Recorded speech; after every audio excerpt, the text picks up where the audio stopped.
कभी कभी जिनके अपने नहीं होते वही किसी के लिए पूरी दुनिया बन जाते हैं। और कभी कभी एक मुस्कान के पीछे छिपी होती है एक बहुत बड़ी लड़ाई।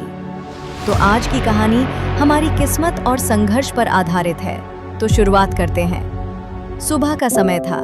आरव बिस्तर पर लेटा हुआ था, आंखें बंद और चेहरे पर हल्की सी मुस्कान। तभी दरवाजा धीरे से खुला। सिया धीरे मुस्कुराते हुए कहती है, ओहो, आज तो जनाब सपनों में ही खुश हैं। क्या बात है? आरव आंख खोलकर नाराज होते हुए कहता है, दीदी, आपने मेरा सपना खराब कर दिया। मैं आपसे बात नहीं करूंगा। सिया हल्की हंसी और सोचती हैं कि कभी वो बहुत हंसमुख लड़की थी, घर की जान। लेकिन एक हादसे ने उसकी जिंदगी बदल दी। एक सड़क दुर्घटना में उसकी माँ चली गई और उसी दिन सिया की बचपन वाली मुस्कान भी चली गई। उसके पापा ने दूसरी शादी कर ली। नई माँ को सिया कभी पसंद नहीं आई। रोज डांट, रोज ताने। आखिर एक दिन सिया घर छोड़कर अपनी मौसी के पास आ गई। मौसी ने माँ की तरह संभाला, लेकिन किस्मत को शायद ये भी मंजूर नहीं था। कुछ साल बाद मौसी भी चली गईं। उस दिन सिया ने खुद से कहा, अब मैं रोऊंगी नहीं, मैं अपनी जिंदगी खुद बनाऊंगी। एक दिन उसे रास्ते में दो बच्चे मिले, फूल बेचते हुए। छोटी बच्ची बोली, दीदी फूल ले लो ना, 2 दिन से कुछ नहीं खाया। सिया का दिल पिघल गया। उस रात सिया सो नहीं पाई। अगली सुबह वो फिर उसी रास्ते पर खड़ी थी और उस दिन से वे दोनों बच्चे उसके साथ रहने लगे। उसने उनके नाम रखे, आरव और नन्ही। अब वही उसकी दुनिया थे।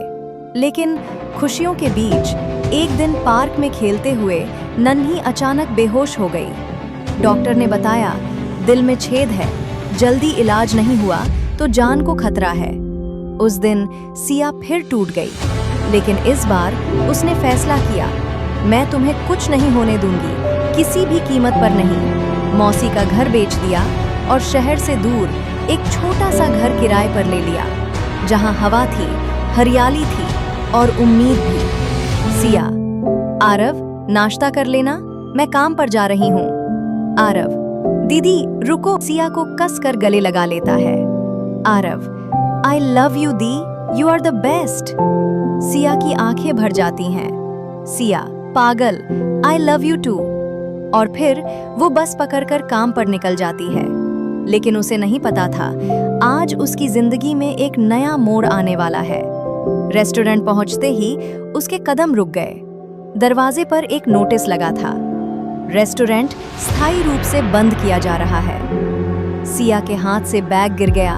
आंखों में आंसू थे और मन में सिर्फ एक सवाल, अब नन्ही का इलाज कैसे होगा? क्या सिया अपनी नन्ही को बचा पाएगी?